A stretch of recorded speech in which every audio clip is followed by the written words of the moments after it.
Passionate about sustainability, energy, and climate? You're in the right place. Welcome to Energetic.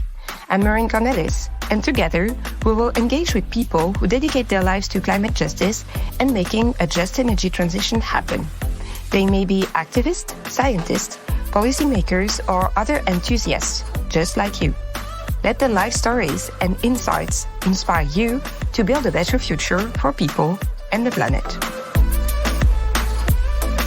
This is the head of communications at the Energy Networks Association, representing the vital interest of the gas and electricity networks across the UK and Ireland. His journey in the energy sector is marked by a blend of strategic communication expertise and a deep commitment to diversity and inclusion. Because beyond his corporate roles, Joshua has been a trailblazer in advocating for diversity and inclusion within the energy sector. Recognizing a significant gap in representation and support for LGBTQ plus professionals, he founded Pride in Energy back in 2017. This initiative has been pivotal in creating a forum for LGBTQ plus individuals across the UK's energy industry, fostering a sense of community and advocating for inclusive practices. I met Joshua in a cross-industry working group led by the European Commission focusing on diversity in all its forms, called the Equality Platform of the Energy Sector. This forum serves as a platform for sharing and promoting best practice in inclusivity and aims to drive change and encourage companies and organizations within the energy industry to embrace a culture of diversity and equality. Joshua's work really exemplifies the power of communication and advocacy and the importance of creating spaces where all voices can be heard and valued. His contributions are elevating the conversation around LGBTQ plus right inclusion and also sets a precedent for other industries to follow. Joshua, welcome to Energetic.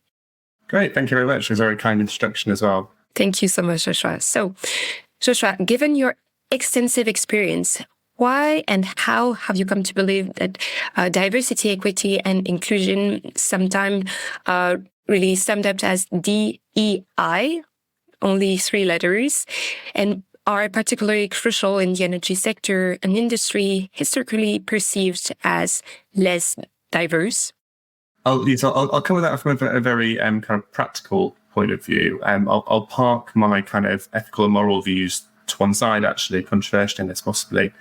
There is an absolutely massive skills gap coming for the entire energy industry across the full spectrum, whether it's the world I live in, whether it's, comms and policy and the kind of strategic corporate roles, through right to most extreme level with kind of engineering, practical skills, on the ground field staff. The generations that are coming into the workforce now, mine and those that come after it, prioritize this in a way that I don't think others have necessarily, or in the way, possibly not in the same ways that others have. To the extent that when people move to a new company, whether you have protected characteristics or not, making sure that they are considered by employers is a really important factor in people going to new businesses. If you want to be a productive employer, you also need to be a progressive one. Then when it comes to just, whether it's the right thing or not, I think there's also just the fact that people work better as well when they are comfortable and happy in the workplace. They will stay at your company for longer if they are comfortable and happy in your workplace. And making sure that you have, progressive policies, whether that's for LGBTQ plus people or whether it's for, good maternity leave, which I think is quite a basic one, which some companies still seem to be missing. And there's a whole spectrum of things there which just need a little bit of time and attention. They're not particularly resource intensive. They're not particularly costly to the business, but there's a really tangible benefit to the individuals that work there and to the companies themselves. One of our major utilities in the UK a few years ago did some research that suggested that for every £1 they invested into women in the workplace, they get 3 back. So there's just a really, really clear business case for it, aside from it being objectively the right thing to do. Absolutely. And it's true that actually the women part and let's say female empowerment and putting women at the forefront in diversity and inclusion is really, let's say, the most visible part, the part that may have been the invisible or had been advocated for most years. So it's kind of trailblazing somehow the conversation, but it's only the tip of the iceberg, because of course there is like a sexual orientation, gender orientation, but also the diversity and inclusion that comes from the variety of race, background, classes, whether you are part of indigenous group, etc. And acknowledging all those concepts and trying to make them work together is what's called acknowledging, and working together with this kind of approach is exactly what is needed now to make sure that all the workers are happy to come to the office and the talents are within the industry. And that makes, indeed, as you said, so much sense to just make sure that people feel good where they are, because you can't live your own personality at the front door. In my case, I can never stop being a mother. I'm just, it's part of who I am. I am a woman, I am a mother, and those are things that I bring with me when I come to work as well. So it's really, really important to acknowledge that it's not only the brain that counts, but it's also the personality. 100%. But actually, I did some research and I saw some kind of sobering results from one of your survey, your second annual survey back in 2022. It revealed an increase in discrimination based on gender identity or sexual orientation in the energy sector.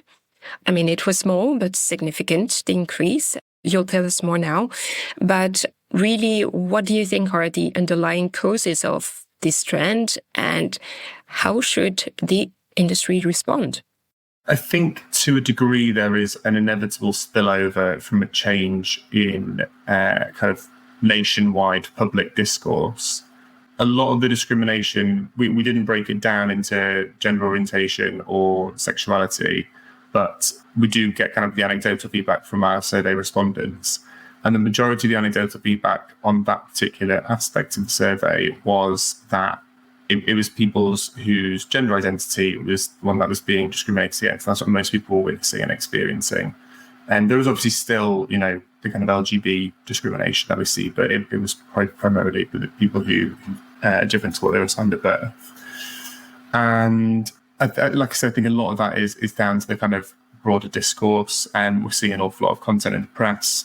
There's an awful lot of discussions around this in kind of the kind of national consciousness, really, and not all of it is positive. In fact, I'd say the majority of it is probably quite negative. And this is something I think other countries are going through as well. Obviously, I only look at it through a UK lens, but what we see isn't necessarily positive there. I think what can be done about that, I think companies just have to take a bit more responsibility for their own staff, as is the case at the national level, but also business level or community level. This is a tiny, tiny number of people and tiny percentage of the workforce or population, or however you want to look at it.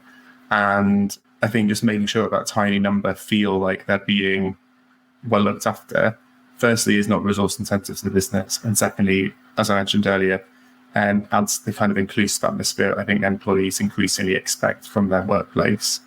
That's really sobering, because somehow you feel that in 2023, with all the social changes that are at stake, people would be more tolerant and accept more the diversity of people and their background. And do you think that it can be caused by a lack of role models somehow? And do you think role models, and to what extent can they be interesting or relevant? I mean, I'm thinking in particular for younger generations. Did you grow up with the role models that could somehow show you the way? Certainly not in the workplace until very recently. There was no one who wasn't straight, basically, in any of the workforce that I could see until very, very recently. And even then, those that I see aren't at a particularly high level. My current employer and my previous employer both have and had some, which again is good, because I'm a very firm believer that you can't be what you can't see. And our survey responses year on year show that people don't see enough representation at senior levels. They're seeing more and more kind of allyship and vocal leadership, which I think is brilliant. I think at a senior level, allyship is one of the most important things you can have from senior leaders, whether that's for LGBTQ people or any other kind of group. But yeah, I think that's having visibility. To a degree, I think it may take time, depending on which group you're necessarily talking about. there was some research done by another organisation in the UK a little while ago, which they had incredible racial diversity at every level until kind of senior management. And after senior management, that was when you get into kind of director executive levels, it again got very, very white. There's a lot of really proactive, positive things that they're doing on that, and really proactive, positive things that other organisations can do on that. But there's also an element that people just need to have the kind of time to work through their career and need to be encouraged and supported to do that. Absolutely. And do you think that there are some strategies that organizations could share or some kind of good practice that could really be implemented? And I mean, I'm sure that with Pride in Energy, you have developed some guidebooks also on Allyship, etc. But could you first explain what Allyship is? And second, how that really could become part of some form of company culture? Yeah, so I think allyship, just in general, and it's not just for LGBTQ+ people, it's for anyone and everyone, is if you don't necessarily have to have a characteristic. You don't have to be a woman, a person of colour, a queer person, whatever. You don't have to be that person or have those characteristics rather to support people like that. And supporting people who aren't like you is in of itself allyship. I'm a queer person, but I also consider myself a really strong ally and advocate for other groups as well. Because it's just my kind of perspective on the world. And I think there's a big belief in kind of solidarity across those groups as well. In terms of what organisations can do, the date is completely fallen out of my head, but I will send it to you afterwards. We're actually running an event on allyship next month, where one of my community members, who is herself an ally, she's not a queer person, she's going to be running that session for us, including how to be an active ally, where she'll be sharing some of her experience and some best practice that she's picked up along the way. In terms of best practice kind of across the piece, again, I look at it through a slightly biased lens as someone who runs a employee-led group. But those kind of conduits and avenues are where I've found the most insight. There's one across the UK, which was set up about a year ago, called TIDE, which is the Task Force for Inclusion and Diversity in Energy, which we sit on. Powerful Women, which is a really big network for women in the energy industry, sit on. All the other women's initiatives are involved as well, as far as I'm aware, as well as many, many others. And that is a case of bringing together all those different groups, all those different individuals who are really strong advocates in space in the UK, for them to learn from one another and to kind of deliver tangible change as well, the overarching level for DEI across the sector. Another thought I have as well, again, shameless plug for us, we're in the process of setting up our own website, from which we'll have kind of key places to go and get learnings and information for LGBTQ+ people. A lot of the lessons there, they're set up by traditional UK organisations, but they're equally applicable to other places as well. So once we've got that going, which should be the next month or two, I'd encourage your listeners to go and check that out. I'll be sure to update the show notes to include this information, both about the event and about the platform. So really this kind of... That'd be wonderful. Of course. About this really intersectional approach towards addressing discrimination. It's the word I wanted to say earlier. I mean, it's really... What I really find fascinating within the organization you're leading is really that you don't take...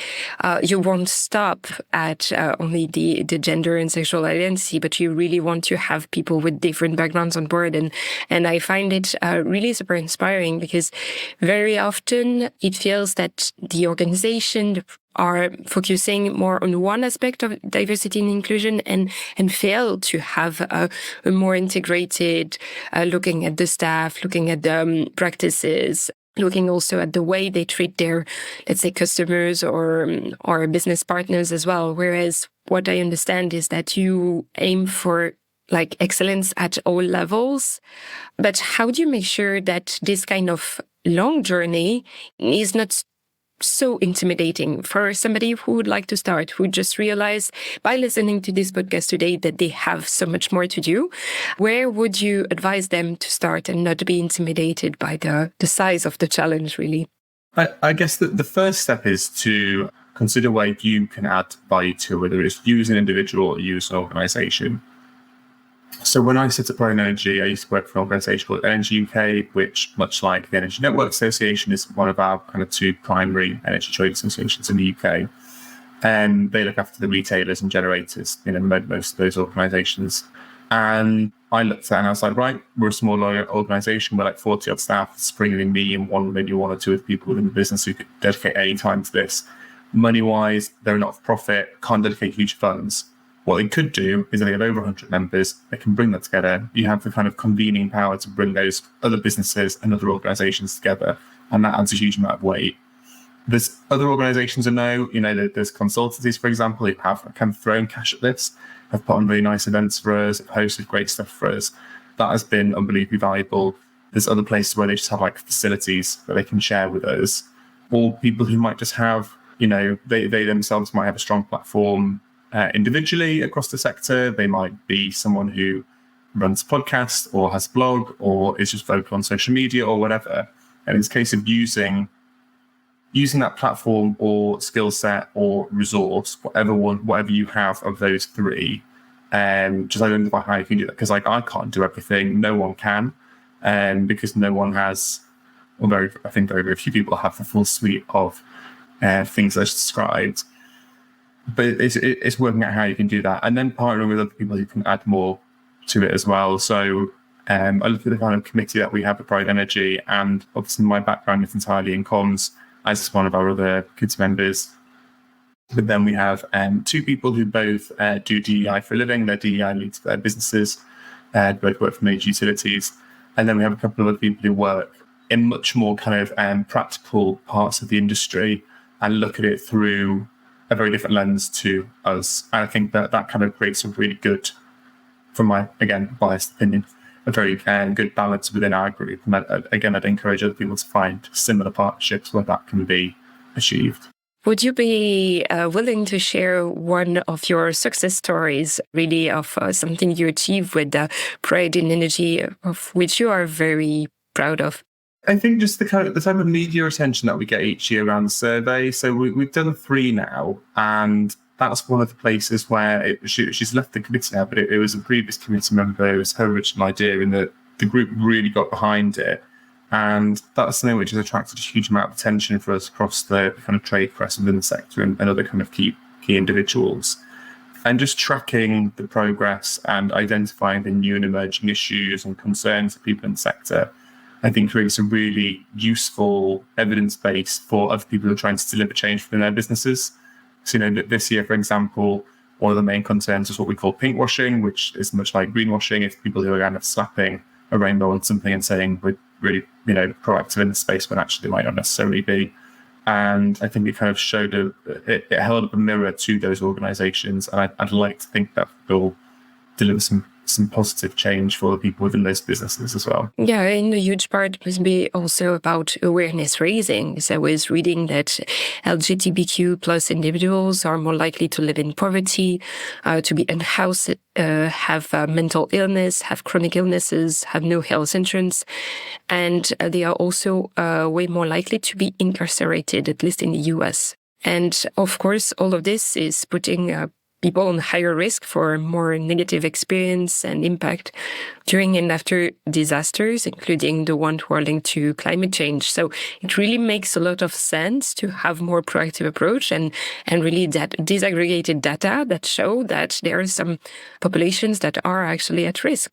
Another thing that I was reading is that there are many, in case of natural disasters, sometimes the organization that provide help are religious organization that may not be really at the forefront of helping people with diverse gender or sexual identity. So it puts even more pressure on certain categories of the population. And really, when you start digging into those topics, you understand the magnitude of the challenge, and that action is needed really at all levels, not only like to change narratives within the organization, but also to make sure that within the movements, within the way business is conducted, those kind of challenges are also acknowledged and addressed somehow. But you really need a diversity of perspective to bring that to the table. Otherwise, you tend to forget them. Yeah, totally agree. Totally agree. And how do you see now initiatives like Pride in Energy? how is it influencing policy and really operational practice within energy companies? What kind of changes have you noticed within the company you work with, within different organizations? I mean, you mentioned maternity leave, for instance. That's something I would kind of believe that both parents should have long maternity leave.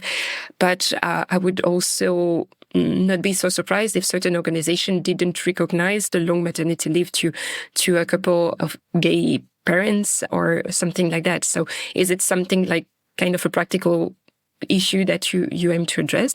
I mean, there are some very specific kind of practical issues within our sector, which I don't think have necessarily been addressed yet. But I think that where I've seen the most tangible change for DEI more broadly, driven by a group like mine, again, would be Powerful Women, who I mentioned earlier. They're a real kind of high benchmark for groups like mine. And they do have a bit more backing, and they have like full-time members of staff and that sort of thing, who are able to they all do a really, really fantastic job, but we just lack that kind of resource within Pride Energy. But I mean, they just published their kind of major annual report, which calls out, the lack of number of women on boards and other kind of like really key policies and changes in place across businesses, but also tracks the positive change that is happening there. And I'd like to think that we're a little bit further behind on the development path from them, but are moving in the same direction.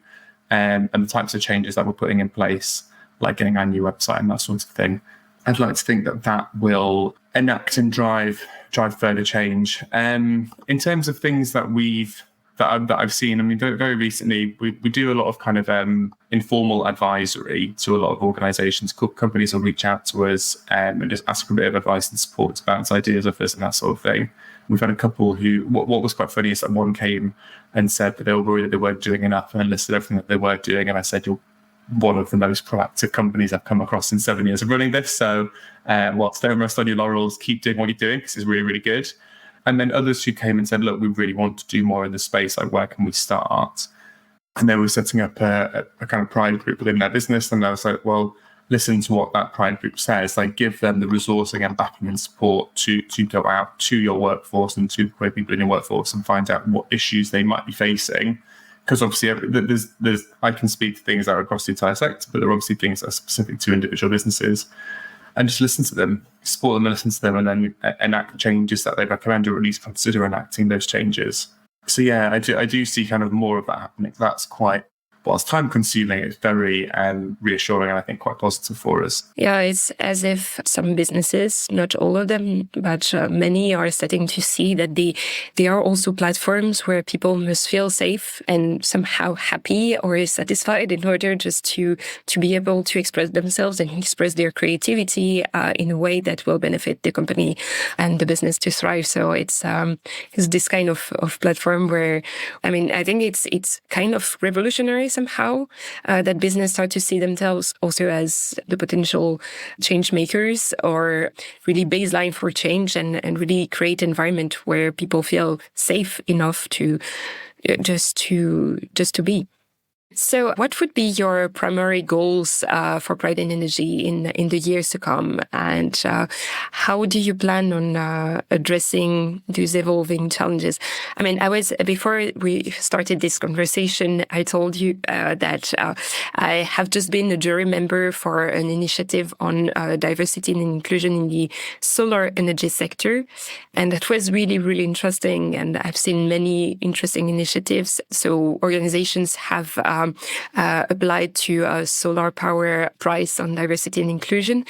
And the initiatives that have been recognized as the trailblazers are one by Dress Group EU, which is more about the place of women and people who identified as female.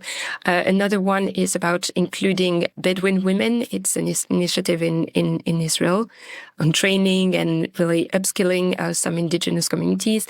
And another one is with the Solitech, and it's in the Baltic country, and it's more about people with a physical disability and how to include them. But I was also surprised not to see initiatives that are actually showing or maybe they are a little bit timid, but organizations that are going in the sense of what you do with the Pride and Energy, with the advocating for a better inclusion and of people, LGBTQI plus people. So there is definitely some room for dialogue really in this sense. So where would you be your next goal? I would really love to see you apply for this diversity and inclusion award next year. Yeah, I mean, I'm happy to apply, but I think this. I mean, if those are some of the candidates that we're up against, I think some of those are pretty punchy and powerful programs. In terms of what I'd like to see as the next, I think there's a like I said a moment ago, the type of trajectory that I've seen Powerful Women go on, I'd like to see the same with us. And we're looking at bringing in some kind of more formal partners, which should hopefully be able to resource us a bit more to do more proactive work. I'd like to see the trajectory of our survey going in a really positive way. So some of the key stats that we get every year, but, like you said earlier, the amount of people who've experienced or witnessed discrimination, I'd like to see that go down. I think that'd be a really clear, tangible win for us. See more companies endorsing Pride programs themselves, setting them up, and supporting our initiatives. There's some interesting ideas I've had, which I'll keep slightly secret for now, which we're looking at doing for Pride Month next year, and kind of getting companies to very visibly endorse LGBTQ plus people within their businesses. And I'm trying to think what else really. I think like I said, we're looking at setting up our own kind of formal website, kind of formalizing a lot of our processes and stuff. And I'd like to see a lot of people taking the support that will be provided to our resource library and again using it to enact change within their organizations. But the short answer is continue along the trajectory that we're on, because I think that the one that we're on as a group and that the wider sector is on is largely positive. As is always the case, it's a slightly bumpy road. There's always going to be issues that arise and new challenges that come up as well. But what I've seen over the past few years has been very positive so far. Yeah, and I mean, I find it so inspiring that this kind of initiative is happening in the energy sector. As we said earlier, it's kind of... it's perceived to be less diverse, a little bit more conservative somehow, with the same kind of people and same kind of profile applying for it. So the fact that this change is happening also from the bottom up is really, really, really interesting. And also it's kind of showing the way that it's possible to do something that is not business as usual, that it's really possible to reinvent the sector.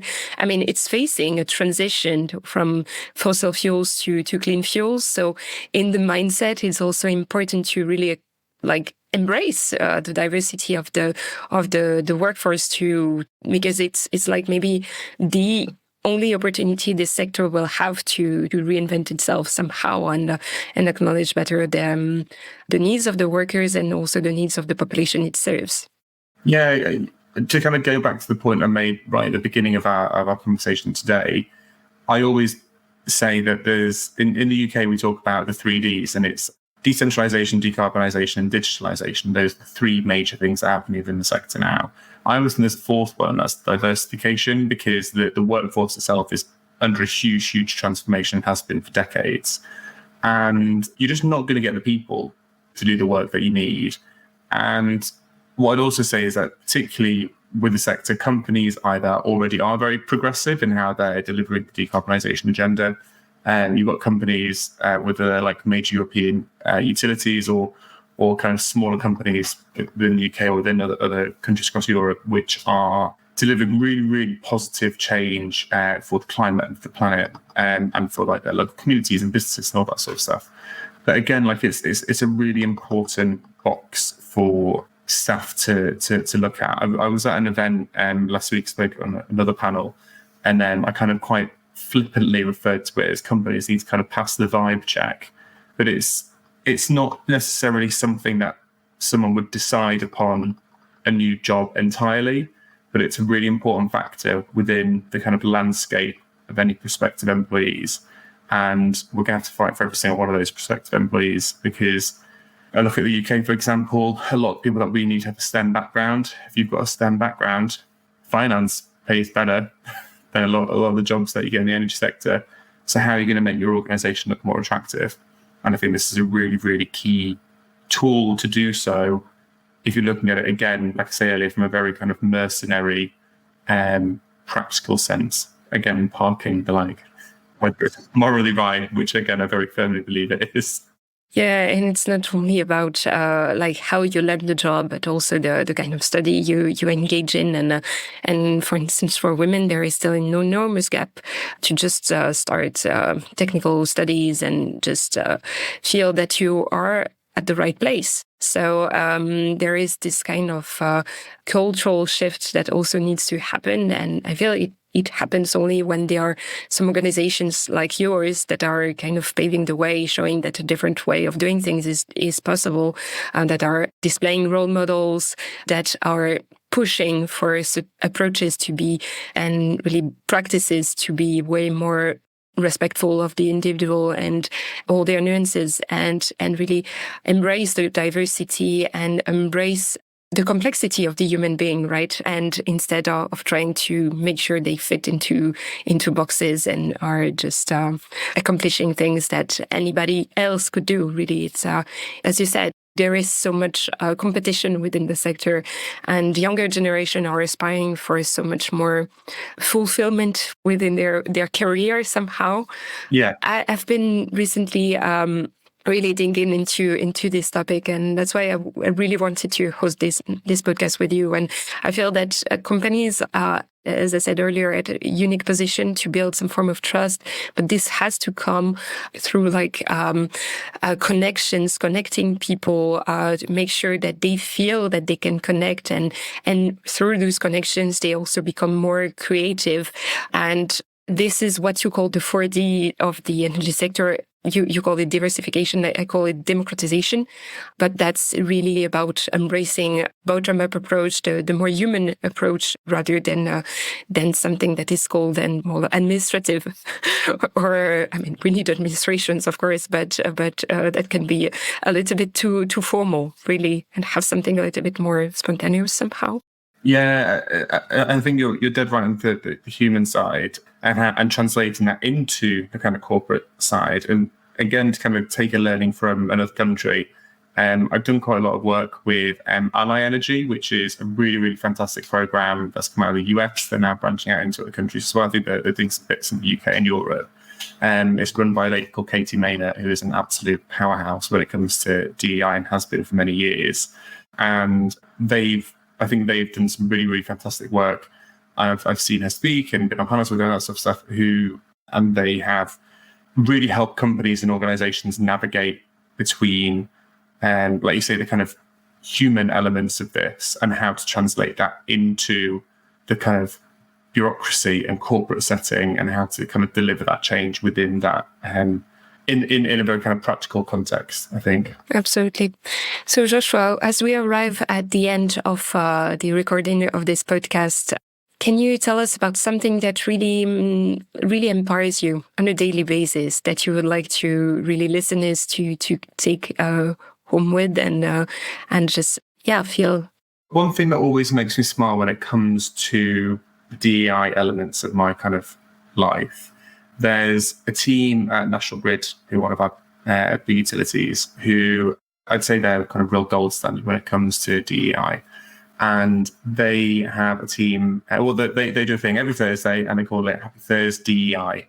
And they post a different story, and it doesn't have to be anything big or anything, it doesn't have to be some like huge seismic change that they're delivering, but it's sometimes it is, to be clear. But sometimes it's also just like a nice story or a good anecdote or just something really positive. And I think that's one of the things that always kind of make it, whenever I see that, it puts a smile on my face, because again, like I say, they're always very positive, or they're largely very positive. And I think it kind of makes you realize that, like, whilst you might be finding X, Y, or Z frustrating, there's always the kind of end result there.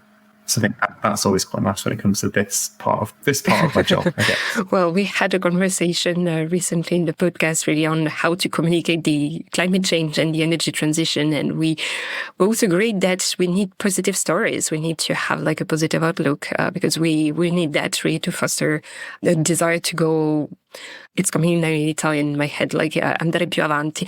So it would be really go in the right direction and really motivate people to keep on doing what they do. Thank you so much, Joshua. It's been such an informative conversation. I will make sure to put all the resources that you mentioned in the show notes.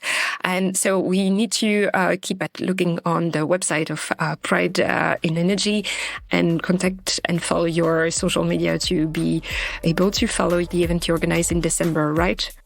Yeah, please do. So we're on LinkedIn and Twitter/X, whatever you want to call it, and you just search Pride Energy, we'll come up on both of those. So that's where we put everything out on there. And thank you so much for having me on there. It's been a great chat. Thank you so much. Thanks for listening to Energetic. I hope you enjoyed our deep dive into sustainability and the just energy transition with the most inspiring stakeholders. All links and resources are in the show notes. Don't forget to subscribe, and if you like this podcast, why not recommend it to a friend or a colleague? To continue the conversation, head on over to Twitter or LinkedIn. Thank you for lending your ears. That's all for this episode. Until next time.